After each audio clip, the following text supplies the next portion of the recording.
It's been 3 months since Mayana died, and finally everything is ready for the funeral ceremony. During this time, the body has been preserved, having been injected with a concoction made from special flowers and grasses. On occasions, they preserve the body for up to 20 years, until the family has been able to raise the money needed for the burial.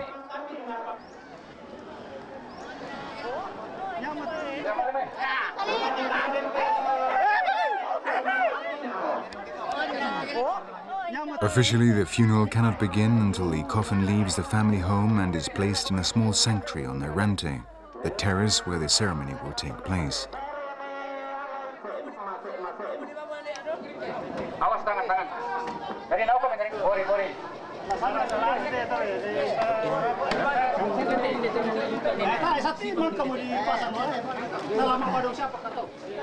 Once the coffin has been carried in and placed on the catafalque, it begins its journey through the jungle, preceded by the women closest to the deceased, who hold a long red cloth as a symbol of the road that must be followed in order to reach Puya, heaven.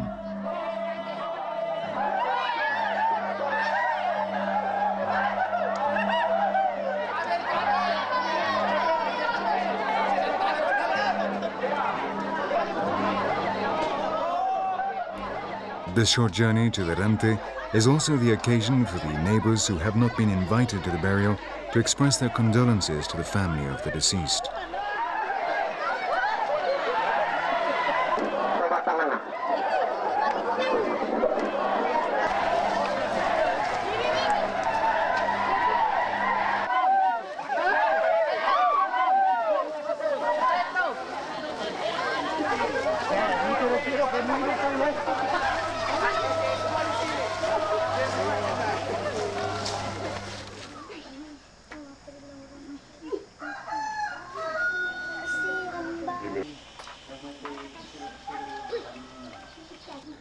Meanwhile, Bato, the carpenter of Kete, is hurrying to complete a sculpture of the deceased Mayana. These figures are called Tau Tau and are a symbol of the Toraja culture. They are life-size, and though traditionally they only depicted the gender of the person, now they try to make them resemble the deceased.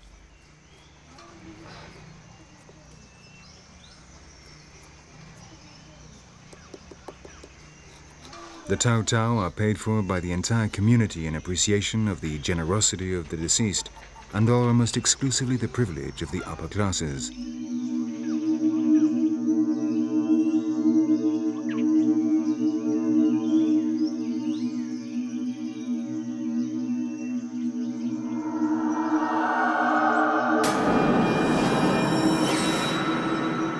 In the rock crevices around the region of Tanah Toraja, dozens of these human figures stare out from their wooden balconies on the cliff face, watching over the spirits. The figures are dressed and decorated with clothes and jewelry which belong to the deceased, and on occasion, the wigs are made from their real hair.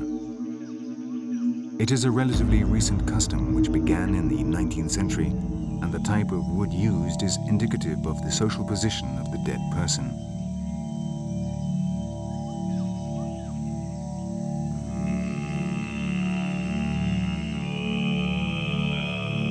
But after so many years of funerals, there remain few rocks and escarpments in which to bury the bodies. And though the aim is that the family should remain united even after death, the lack of space means coffins often have to be placed in bamboo structures in the open air.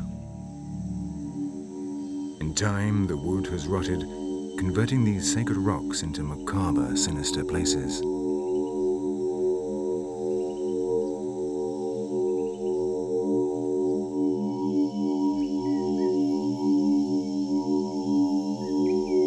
Children who die before their teeth appear are buried in the trunks of these trees because for the Toraja, they still belong to Mother Nature, and as such should remain with her.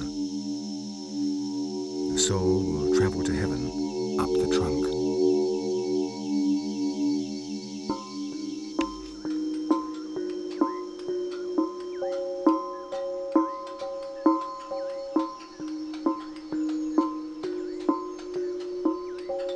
In the sacred rocks of Rantepao, the workers excavate new spaces in which to bury Mayana alongside his ancestors.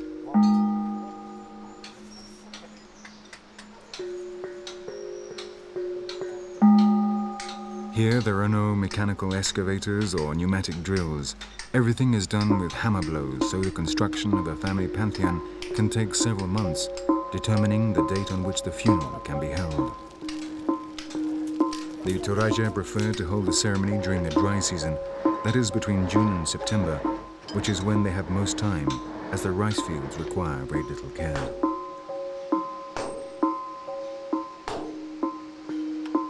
For this work, Mayana's family will have to pay 5 buffaloes. On the island of Sulawesi, it is customary to use these animals as currency.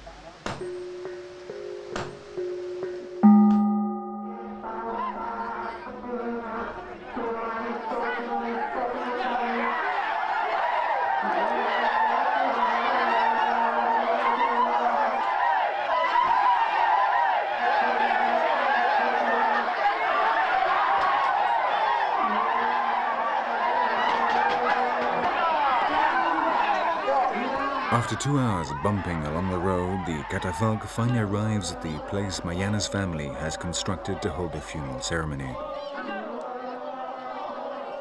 The most surprising thing is the party atmosphere.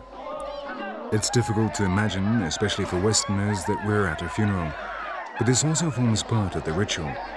The families of the dead man and his widow compete over the catafalque to demonstrate the strength of the clan. And in the middle, the poor Mayana, who, if he came back to life now, would surely beg to again return to his eternal rest.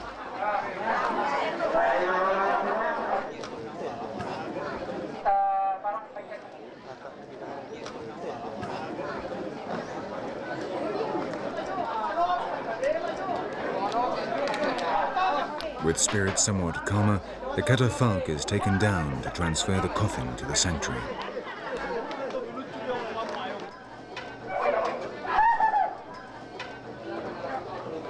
Once it has been placed inside with the head pointing west, the funeral can officially begin. From now on and for 5 days, the piece of kete will be broken as never before.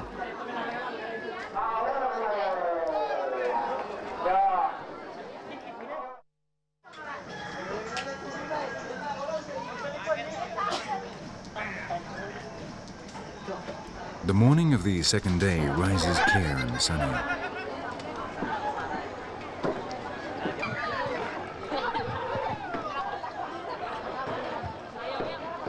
The over 2,000 guests who have arrived from all corners of Indonesia, Borneo, Java, Sumatra, Lombok, Bali, Flores, are welcomed with offerings of betel and spiced cigarettes. 3 dancers lead the procession and between songs and cries announce where each group has come from.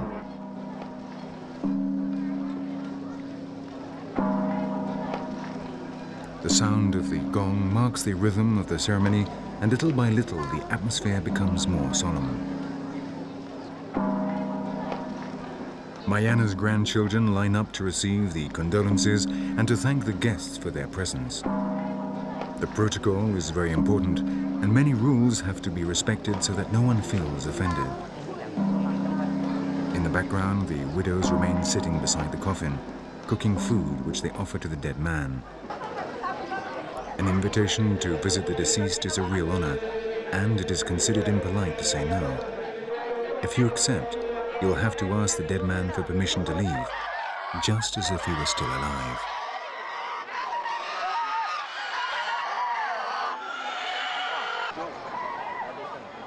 Each group of guests is preceded by their offerings. This is the perfect time to demonstrate how well you are doing in life. And there are constant exclamations at the number of animals a single individual is capable of giving, or the size of some of the pigs, like this one. It's all 10 men can do to get it out of the van.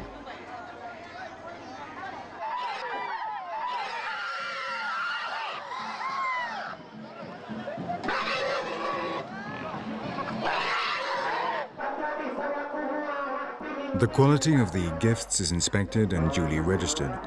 In the past, they would be simply etched in the memories of the old people, but today every detail is carefully written down.